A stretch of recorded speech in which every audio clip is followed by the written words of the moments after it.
Hi, everybody. Welcome back to Something Super Spiritual. Happy New Year, everybody. It's been... Oh, do you hear that? I don't hear that. I've got a lag. So we're doing something a little different. Instagram is able to go live now. And I think I've got that giving me issues because I got a big echo. How do I turn this down? I'm looking in the comments. Maybe somebody can help. Yeah. If somebody knows what to do. Okay, so maybe if I turn this down, no, because then I can't hear you. Maybe I just shut it off.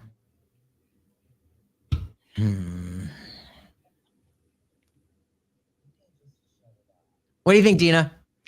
It's up to you. It's fine with me. If it's going to interfere, then maybe we should. Oh, Seascape says that happens with Instagram. Okay. Shut her down. Yep.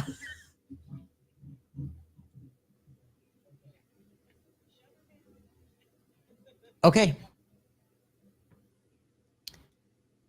I think Instagram is off. Sorry about this, everybody. But guess what? Now I don't have an echo. Okay, so take two. All right.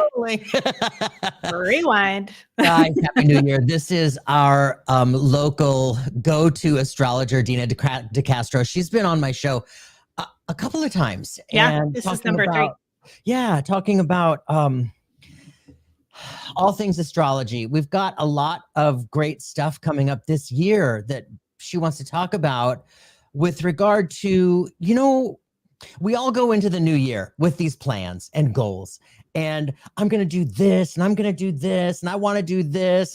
And each year, the trends that's come on with either supportive energy or maybe not quite as supportive as it could be.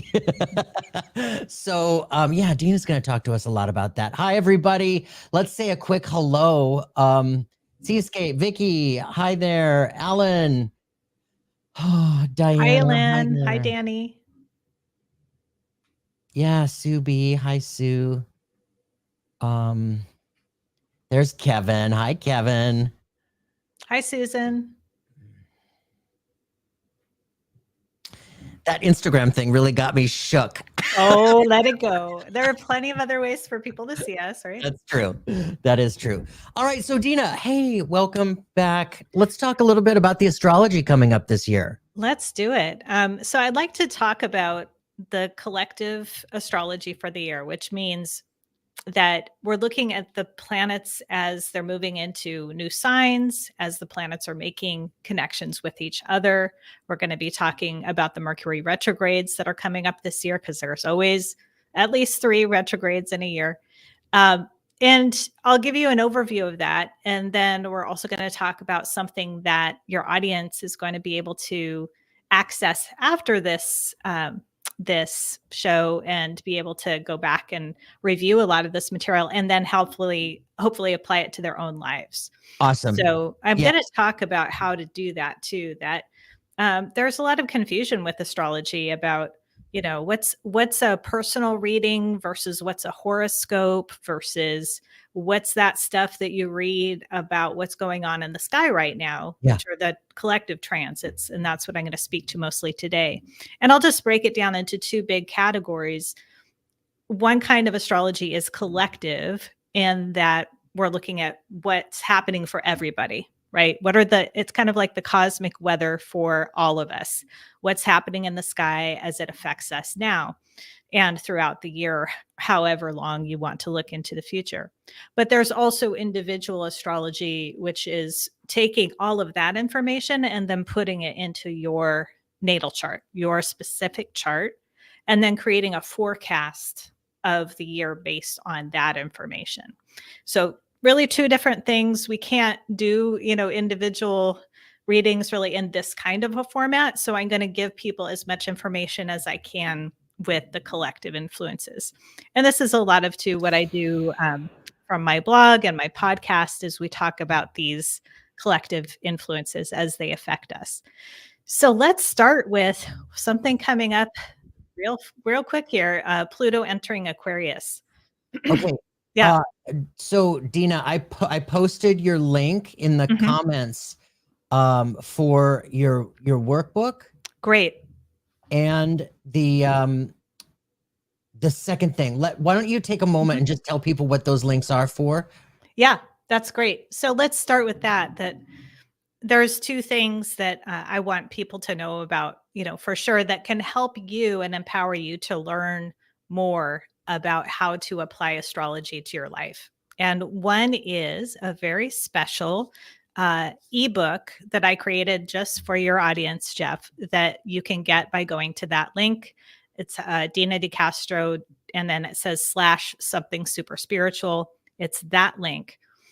That goes to a place where you can sign up and download your ebook. And so the ebook will tell you how to use the events that I'm about to talk about to plan your year, plan your season ahead, how to, plot in the Mercury retrogrades, for example, into your calendar. And then what do you do with that information? Then you have to go to an astrology site or, something like my podcast or my blogs or any other, resource like that to get the information about what it means when it's happening. But it's really important to do that calendar piece, and that's what I walk people through in that booklet, because we can lose track of things so fast. Like even, Jeff, getting a year ahead reading from me, you'll have to often probably go back and listen, throughout the year, or like, oh, what did Dena say again about that thing, 6 months later? It's really hard to retain all that, right? So this ebook gives you the structure of how to put these dates in your calendar so that when you arrive at them, you'll say, oh yeah, okay, Mercury's retrograde in Aries, it's April, and this is what I need to know about it, right? Or I need to go find online the information about that. And what's great about the ebook is you don't need to know any astrology in order to work with it. And then the other link is for my Astrology Beginners Workbook, which you can buy at my site or through Amazon. And it's for beginner students of astrology or people who want to know how to learn to read their own birth chart at the very least, and to be able to then. Thank you. Thank you. And then it also tells you how to read the charts of others, but it's for beginners. So those are the two things. So yeah, let's talk about what's happening. Yeah, what's the scoop this year? Yeah, so we've got Pluto entering Aquarius, first of all. On January 20th, Pluto actually re-enters Aquarius because it dipped into Aquarius last year between March and June. So it was there for just a few months of last year. So we got a sneak preview. But this year, Pluto's going to be in Aquarius from January 20th through to September 1st, where it will dip back into Capricorn for a final time from September 1st through November 19th, and then fully enter Aquarius November 19th of this year, where it will then be for 20 years. That's how slow that Pluto moves. Okay. It's been in Capricorn for 14 years, going on actually longer now. It's 15, 16 years, kind of back and forth at the end here. So Pluto in Aquarius is helping us to see where are our fears related to change, and how can we transmute that so that we can have breakthroughs, and so that we can revolutionize our lives in the places where we need to make proactive change. I think one of the biggest human fears is change. We want things to stay safe and cozy and not have to stretch ourselves in new directions. And I'll tell you, a lot of the big themes this year, when I weave them together, are to do with opening up to new ideas, opening up to new information, stretching our minds in new directions. And Pluto in Aquarius is stirring that pot for sure, because Aquarius is a very intellectual sign. It's a very mentally oriented sign, as an air sign. So it's bringing up the need to really look at things with fresh eyes. As we're going to see, there's another transit this year that echoes this too. But Ooh. Pluto on its own is showing us what are we afraid of and what's in the way of accepting new ways of looking at things and new solutions to old problems. And it's also inviting us to be part of the solution, to step in and innovate and experiment with things, and to shake it up, both in our own lives and then in the wider world. Mhm. So one thing that I'm saying to people, if you know a little bit of astrology, if you can find where 0 degrees of Aquarius is in your own chart, the house that it's in, that tells you what area of your life is needing a revolution. Where do you need to have your personal revolution, right? Or your private revolution. Um, and how do you do that? Sometimes you have to just throw out the old and start Yeah. fresh. Sometimes you have to completely renovate or redo something. And it can be kind of bracing and scary for sure, and that's Pluto stuff. Pluto shows us where the fear is, but we Ooh. don't want to let the fear stop us from moving, right? Yeah. Oh, totally. Yeah. Yeah. Yeah. Yeah. Yeah. So, I mean, I'd be curious, to hear any questions about that particular one, and we'll watch for them in the chat too. Um, because I think it's one of the most potent energies going on. And again, it really started in 2023, but it's fully on this year. And then, here we go into this big chapter. Yeah. I love that you brought up the fear factor. Hmm. Because I opened up in 2006, and then I just couldn't get enough of all things spirit, and astrology being part of that, obviously. Yeah. And I remember like having my chart read to me in Hawaii in like 2009 maybe, and I was told about all these Plutonian aspects and transits that were coming up in my next few years, whether it be in the early teens, mid teens, Hmm. 20s, early, and whatnot. And the way that the way that I was experiencing them, it was, well, I was going to say turmoil, but it was very active shifts, Hmm. that were scary and really unsure and uncertainty. And so I really did take that to heart, a Plutonian Yeah. transit, eek, they're scary. Yeah. And I'm having quite a few of them now, in Right. the 22, 23, 24 portion of my chart. And just having shifted that perspective takes the burn out of all of that. And it's really, really helpful to recognize that Pluto just lights up aspects of our darkness to give us a clearer perspective. Yeah. Yeah. And especially with regard to the Aquarian symbolic or metaphor, or whatever you were talking about, I think it's awesome. I think it's so helpful. Mine is in the 11th house. You were talking about where my Where's that 0 Aquarius point? Yep. Yeah. Yep. Yeah. Or 10. Yeah. So, I mean, just to show people how that can be really helpful to have that specific placement. It's in the 11th house for you, where things are wanting to be revolutionized is the area of groups and communities, and kind of the people you associate with, the crowd that you surround yourself with, not in a negative way, but I even see how this what you're doing right here is part of that. It came in last year, right? Yeah. Yep. Yeah. So Yep. you're joining with a whole new community. And coincidentally or not, Aquarius has to do with technology as well. Technology is under the auspices of Aquarius. So it's showing you the possibilities of technology and how it can connect you in a positive way. But did you have to get over some fear in order to do this? Mackerel, did I ever? Yeah, I would imagine. Right? Yes. Yeah. I mean, you took a big leap because I know you took a leap in doing this, and it's turned out really well. And I think that also shows that when we confront our Pluto fears, it can have a big payoff. We can kind of get the gold, but first we have to slay the dragon and venture into the cave to get to the treasure, right? That's how it works. Yeah. Yeah. Yep. Yeah. And you get to a point where you're like, okay, close your eyes, count to 10 and go, and I'm still here, still alive.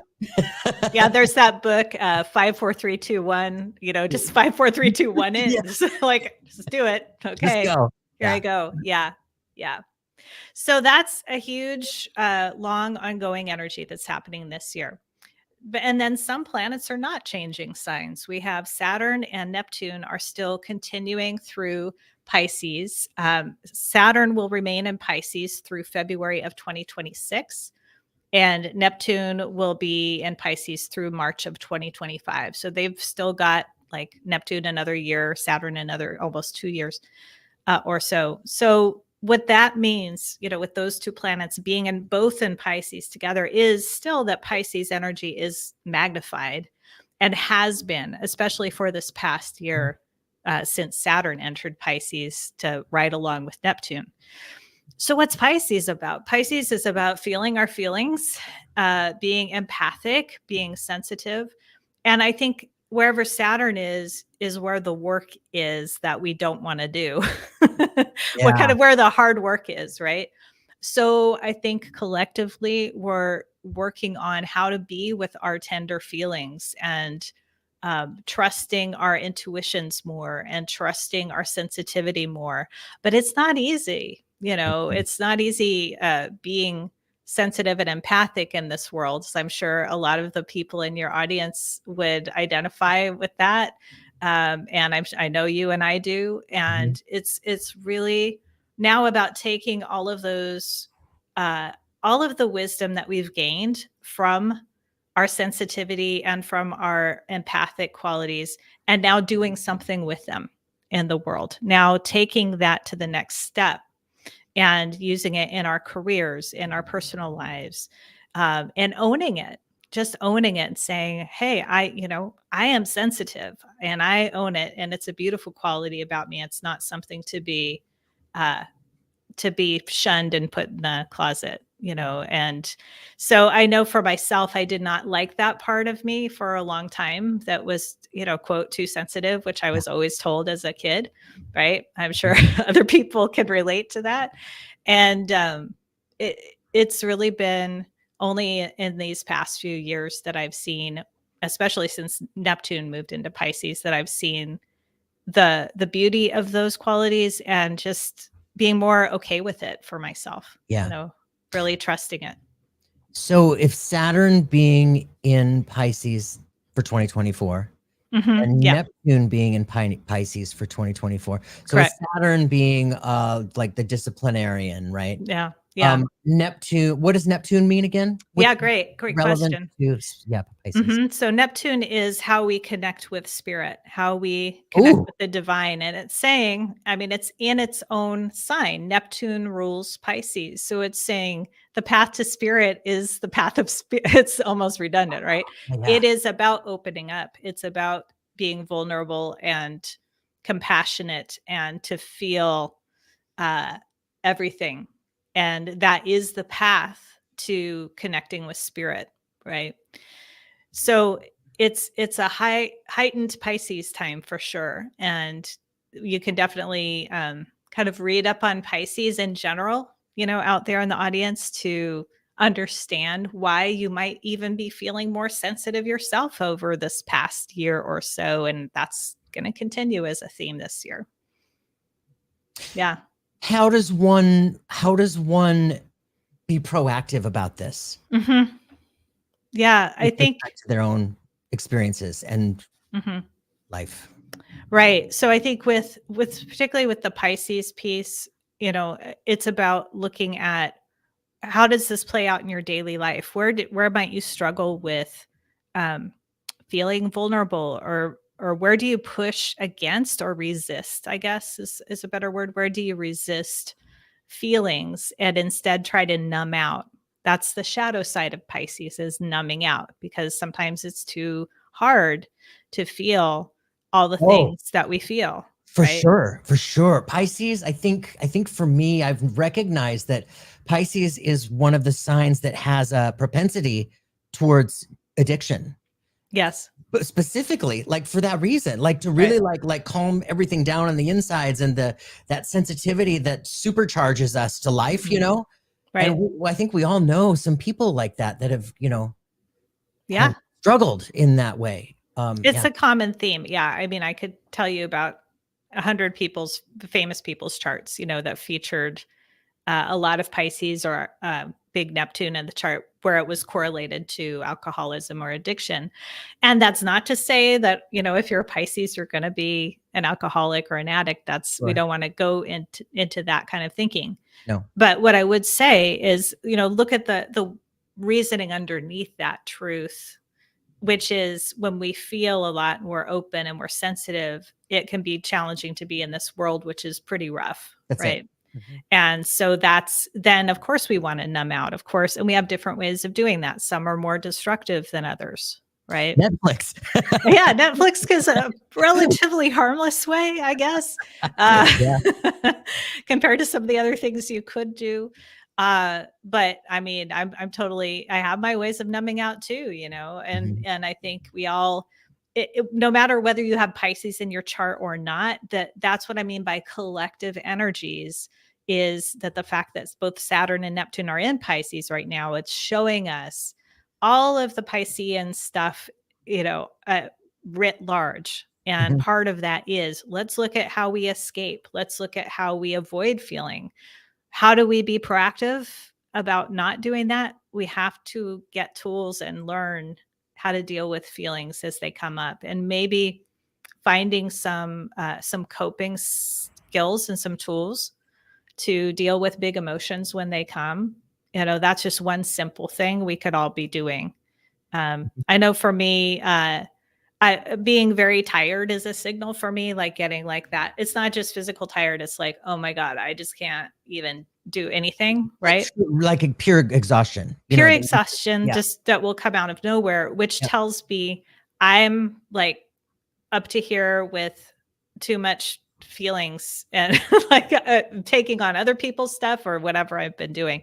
Yeah. And so then I need to do a very Pisces thing, which is to withdraw, to give myself some TLC and some alone time. For me, that's what fills me back up.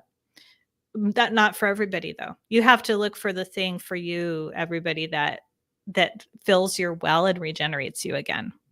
And look for the signals also that are telling you when you're overwhelmed, when you're feeling too much and you need to get regrounded or rejuvenated.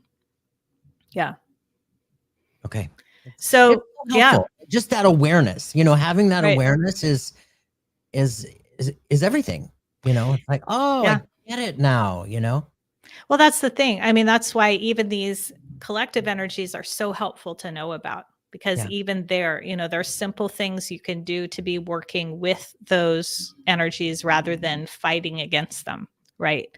And that's the whole point of having astrological knowledge, in my opinion. Mhm. Um, So we've got Uranus also staying in the same sign this year. Uranus is in Taurus, where it's been for several years. It's been there since about 2015, I'm going to guess, somewhere 16. Um, and so this is more to do with, our connection to our body and our connection to our resources. So money and our physicality. So they seem like two different unrelated things, and they are in a way, but that's Taurus stuff. It's the physical world. It's matter. And Uranus being there is saying, okay, we're continuing to work on breaking through what are the old crusty ways that we've been dealing with our money and our body that need to be renovated and changed, right? That need to be experimented with and reinvented. So we've been in that process for several years, and that just continues this year. So it's not a lot of big headlines with Uranus and Taurus, except I feel like the big one for me has been this ongoing trying to figure out, what does my body really need in terms of exercise? What kind of exercise does it need? Right. For this is just an example. And I've experimented with lots of different things. And I think I'm finally getting there to what works for me. But I think everybody needs to take a look at that during this time. One big message, don't follow what the culture is saying you should do. Don't follow what somebody, God forbid, on Instagram is telling you to do. Um, it with Uranus's influence here in Taurus, it's about coming back to you as an individual and your unique self, your unique physicality and your health, and saying, what does this body need? What does this system need? Yeah. Forget what everybody else says, right? And it could be something really weird or different, but it's about Yeah. embracing that. You know what? That actually, that makes a lot of sense. I've been a runner for a long time, and I've noticed, like, this year, I haven't been running. Obviously, I had that surgery at the end of the year. Yeah. And I wanted to get back to running, but I've been really like having this inner dialogue and vibe that, like, I think I'm being drawn into the yoga world again. And I haven't been there for, 15 plus years. And I keep getting pinged with it. And that's so different. That is so different than my typical, run 8, 9, or 10 miles a day. Yes. And energetically, vibrationally, it's just totally different. And that makes sense why I'm wondering feeling that. Totally. And that's a great example. And I think, those of you who are watching out there and listening, just think about that for yourself. What little nudges have you been getting, about changing your usual ways of staying in shape and staying healthy and all of that? And you may go through different phases with trying different things, and that's okay. Like, you don't have to settle on something or commit to something too. I think one of the big words with Uranus is always experimentation. It's time to just experiment and play with it and not worry too much about, am I going to be doing this for the next 10 years? Let's just see what works. So, and the money part, I'm sure people will want to hear about that because I threw the money word out there.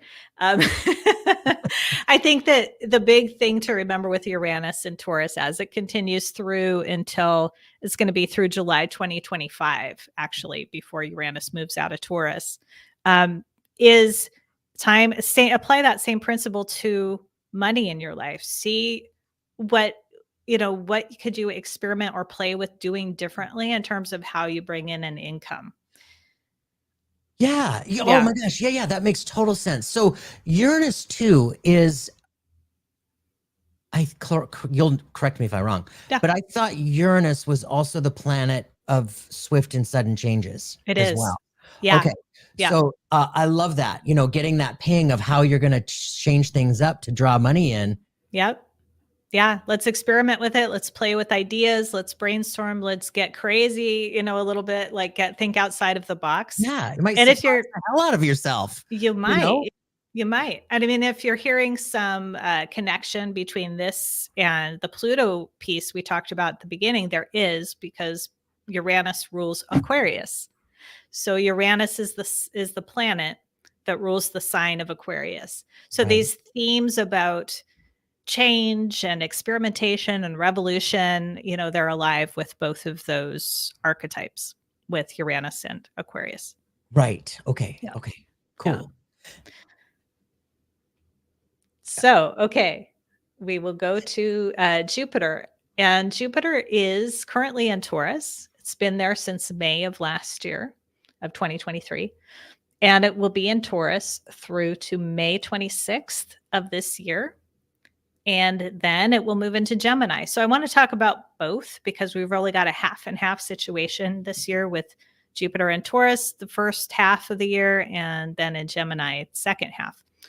So we just talked about Taurus quite a bit with Uranus and Taurus. And in fact, Jupiter and Uranus are going to come together in what we call a conjunction in April 20th.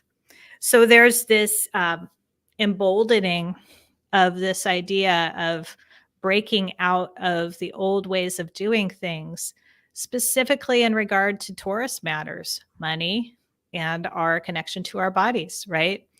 Jupiter magnifies what it touches. So it's just making this theme even bigger and bolder. And Jupiter brings in good luck and opportunity wherever it is moving through the signs and your chart. So Jupiter having been in Taurus for several months and still to be in Taurus for the next 4 months or so is saying, okay, this is a money opportunity time on the one hand. It's a time where we can grow our wealth. But I always say with Jupiter, you have to take the risk and reach out your hand in order to get the goodies. Like, yes, sometimes Jupiter will drop things in your lap. It's a good luck planet. It's a Santa Claus kind of planet, is how I think of Jupiter. But it doesn't mean that the best use of it is to just sit back and wait for it to happen. It actually is really maximized when you can take that leap of faith and do something that that requires you to put some skin in the game, in your life. And so that's what I've been talking about on my blog and on the podcast. With this Jupiter and Taurus, is we have to reach out and claim what we want. Jupiter and Taurus is also about getting real practical with it, like writing down the numbers. I myself, have done a business plan this year, and like for the first time in a long time, I'm like, okay, what do I want? Right. In the real brass tacks, practical way. So I encourage people to think in those terms, especially between now and the end of May. Like, if you want something in your money life, and your business or whatever it be, that brings in money for you, write it down, like get real about it and make a plan to get there. And I'm talking what I am walking right now, because that's been up for me too. Awesome. Yeah. And with that Jupiter Uranus conjunction coming, I think there is an explosive time of good luck and opportunity, particularly in April and May, around this specific area of financial benefit. So target your launches, your creative projects, to be in that area. Going towards like the end of April. Ooh. And then into May. That would be a really powerful time to do it. I say not the beginning of April because I know there's a Mercury retrograde there, and we're going to talk about that shortly here. But yeah. So if somebody was like, I'm going to start a podcast this year, you're saying start it in like the end of April, beginning of May, that could be a good period. Yeah. Yeah. Because if you want that energy of like the burst of good luck, opportunity, newness, inventiveness. Expansion. Yeah.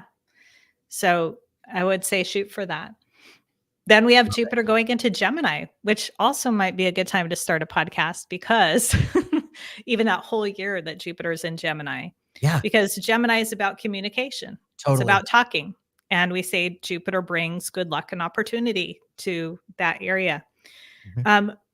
So starting a podcast would be a very specific recommendation. Because everybody start a podcast.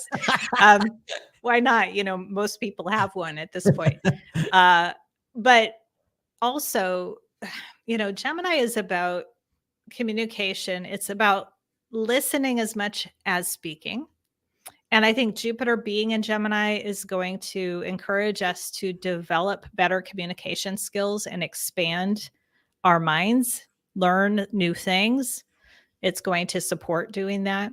So if there's something new you've been wanting to learn, that's the time frame in which to do it. Second half of this year through first half of next year, like taking a class or going back to school, or is there something you need to learn for the work that you do? It's a great time in which to do it, because the mind wants to be very stimulated during that time.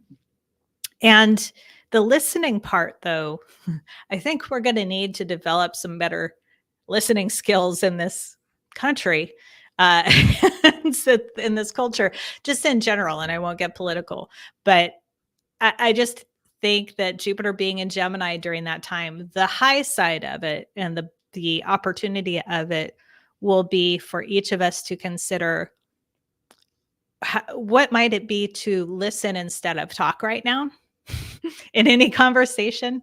What would that look like if I can more deeply listen Yeah. to the person in front of me? And what does good listening look like? And how could that help us? I think that's a big question on the table for the second half of this year and first half of next year. Yeah. So that's always a great suggestion. Yeah, totally. yeah, I think we forget about it. I think just with social media and everything, it's a lot of one-way conversations happening, Yeah. or a lot of monologues.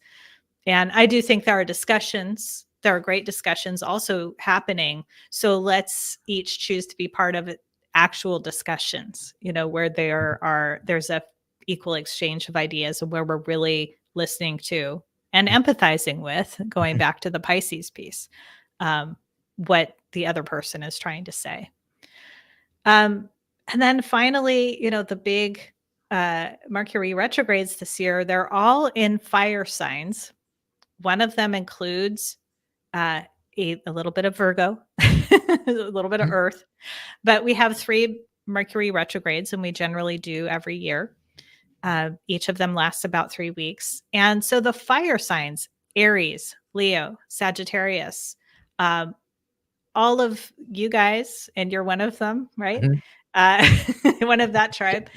You're going to have some Mercury retrograde action this year, which means especially during your birthday season, slow down. If I could give you some guidance right now, set aside some downtime for yourself. Maybe consider a more relaxed birthday, or it doesn't mean you can't travel or have fun during your birthday season, but that you want to be thinking in terms of the fact that it is Mercury retrograde during that time. So make your plans mindfully and know that, things can change, and be prepared for that too. And that's the general theme of any Mercury retrograde period, is we need to slow down and rethink things. We may need to take more time for relaxation and being inside of ourselves. And it can be a really pleasurable time if we're not trying to push against the grain, if we're not trying to go full throttle forward into life. It's those it's like a innate pause period that we get about every 3.5 months, where we're being shown by the natural cycle that it's time to just chill for a little bit here.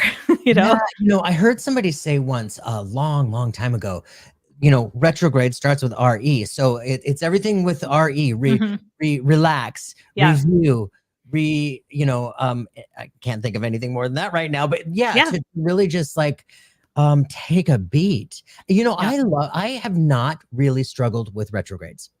No, I don't either anymore. Because I know about them, and I'm actually paying attention. Yeah. And I'm like, I'm just gonna schedule like a lot of time with my cats, and a good book, and enjoying a slower pace. And I found too that I love to do readings during the retrograde. Yeah. And I kind of noticed this trend, but I wasn't able to pinpoint it until you brought it up to me when I did a reading for you a few years ago, and it happened to be retrograde. And then you were explaining to me what was happening. I'm like, oh my gosh.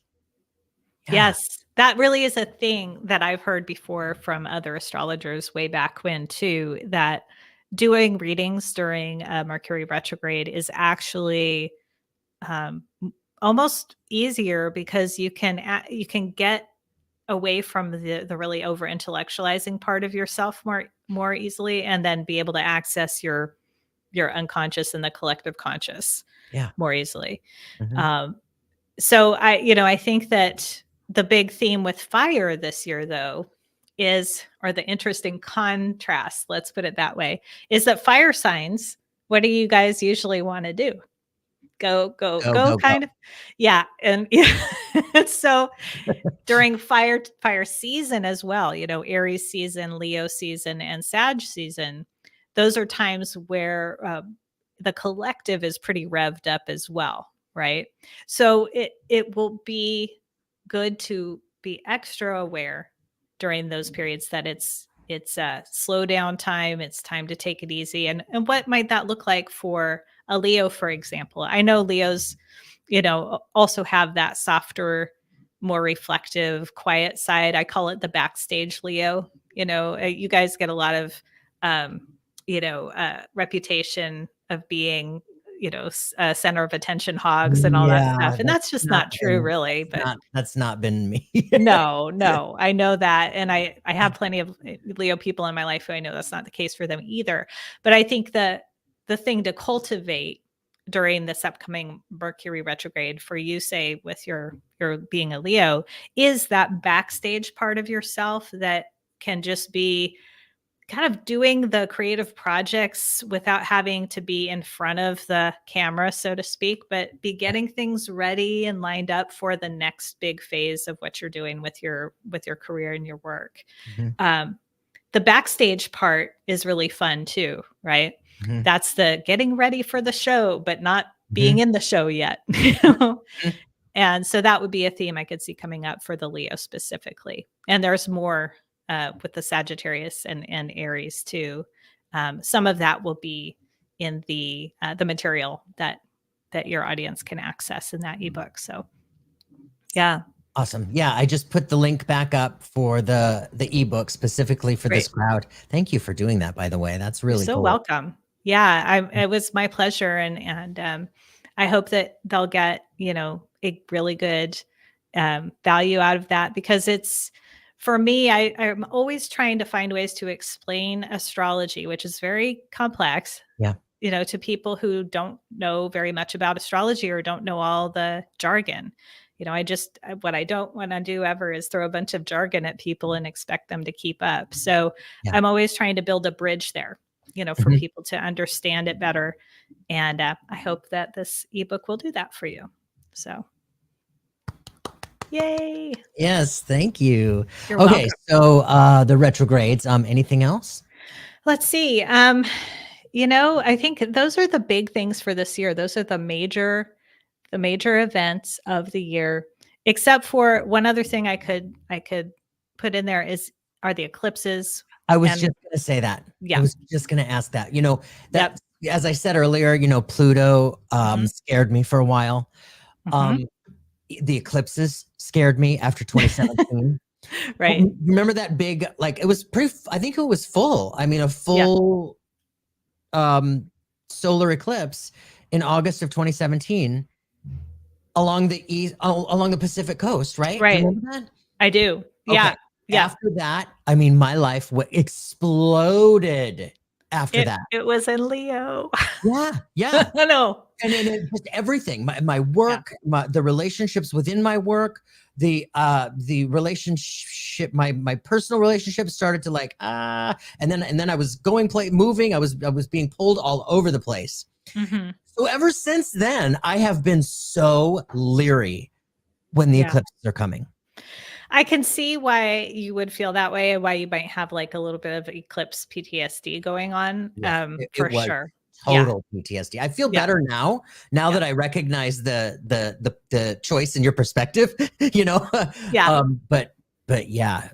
Yeah, talk Well, about this a little bit. yeah, so I will counteract that and say, in my experience, I've had eclipses in very potent places in my own chart, like right on my sun or right on my moon, and I've had nothing much happen.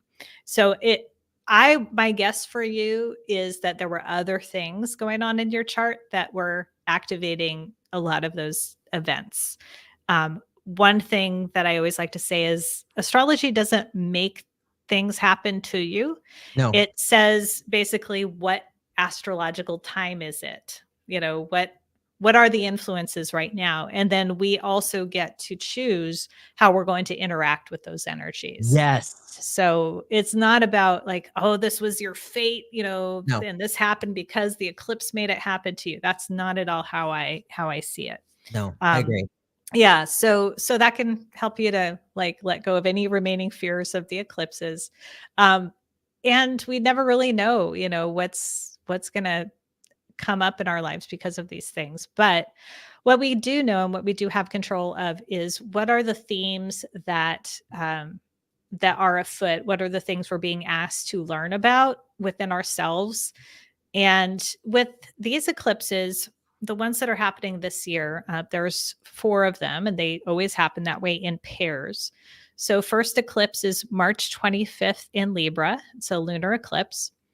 Then we have a solar eclipse in Aries on April 8th. We have, and all these dates are in that ebook, by the way, too.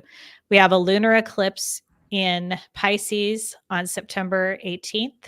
And then we have a solar eclipse in Libra on October 2nd. So those are the 4.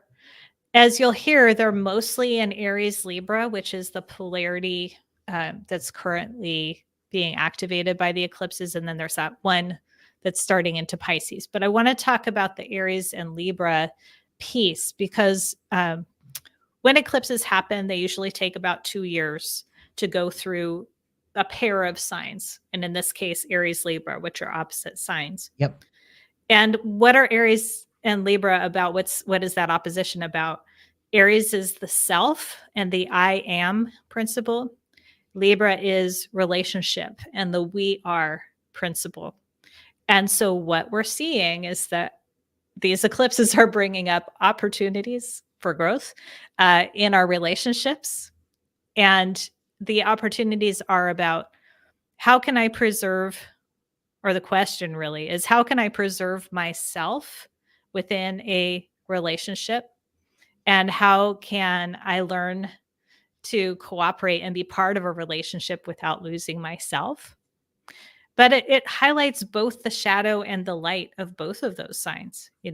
Aries can err toward being a little too selfish at times and needs to learn more about cooperation and being part of a team. Libra can be too codependent and completely collapse into the relationship and forget about standing up for themselves or setting boundaries, right? So those themes are really up right now around each of those eclipses. And so we're going to see that in the spring with the March 25th and then April 8th eclipses for sure. Yeah. And it's a topic that is so close to home for most people. Even if you're not in a romantic relationship, this will show up in your friendships. It will show up in your family relationships. Yeah. I was just going to say that, more the people in general, the connection to people in general, as well as, love relationships, intimacy. Right. And isn't Aquarius energy about collective as well? Is that about, it's about groups of people, cultures, society at large? Yep. It's about more the broader connection with your tribe, your network, your group of people. It's the less personalized version, of Libra energy, in a sense that Libra is the close one-on-one relationships that we have, like our best friends and our close family members and our partner. Sure. But they're both about connection in that way, for sure. Mm-hmm. I wonder what that means with this year being, being a year of change politically, whether, what's going to happen with the voting and how that's going to play out. And there's so much. There's so much. Yes. Heavy sigh, because I know I'm going to get a lot of questions about that as we get closer to the event. I don't want to skirt it, but I'll just say, one thing that I've learned is that astrology can't predict what will happen. And, in the past, with past elections, people try to predict astrologically or otherwise who's going to win the election and all of that, and mostly got it wrong. Especially in the one with Trump and Clinton in 2016. Famously, several astrologers got it wrong because they predicted, and I'm against prediction. So I think what I'm saying to people about it is to focus on what can you do in your life to create revolution where it needs to happen and embrace change, to shake up your own ways of looking at things, to look at new ideas and consider them. It is a year about opening up to others and not closing down And there's, of course, we've been talking about that for like 7-8 years now, about this idea of being in our bubbles, right? I think that's the big theme. If I were to take anything political and try to bring it into this discussion, is that's the big thing to be aware of, is our tendency to want to continue in the COVID mode, that we all got going in, where we all got very siloed and hunkered down. Insular, yes. And I think this year is saying, no, come on, people, wake up. We're supposed to be connecting. We're supposed to be exchanging ideas and sharing, and not closing down and going off into our corners. That's the big takeaway I would want to bring from the astrology for this year. Okay, well, that was a plethora of information. Thank you. And so helpful. I mean, so helpful. I have seen you for how many years, and coming to you, towards the end of the years, to kind of get a feeling of, the energies being present, what's lining up in the next year. And here are my plans. When's best opportune to do this? And well, that's something I did want to mention for people. And this is kind of a sneak preview of a service that I'm going to be offering. Is I'm going to be doing what are called seasonal tune-ups, which is a year-long package of 4 readings. And the benefit of that for people is you can go deeper with your personal chart and check in quarterly, rather than waiting a year, to check in.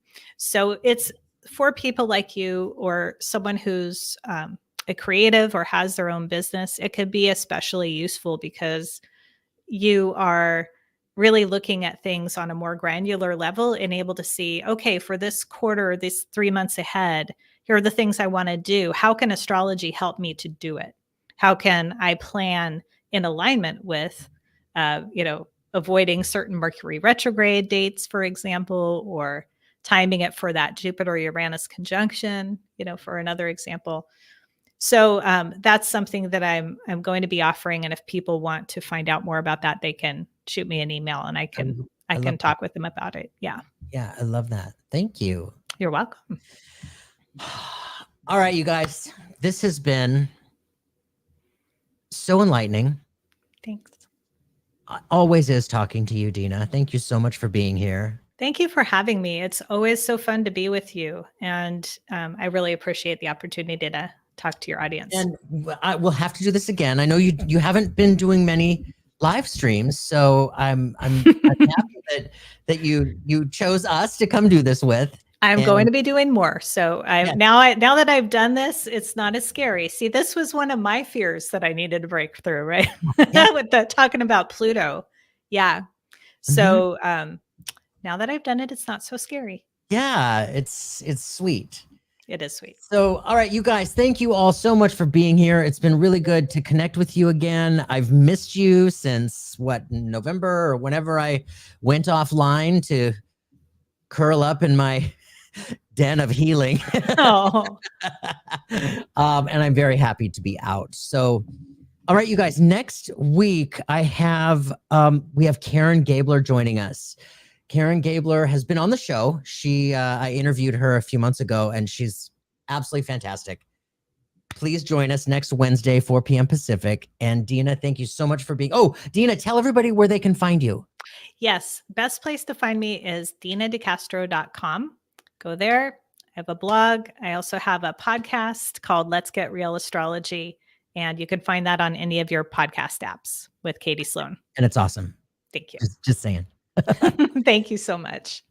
All right, you guys, have a great rest of your week, and we'll talk again soon. Bye, everyone.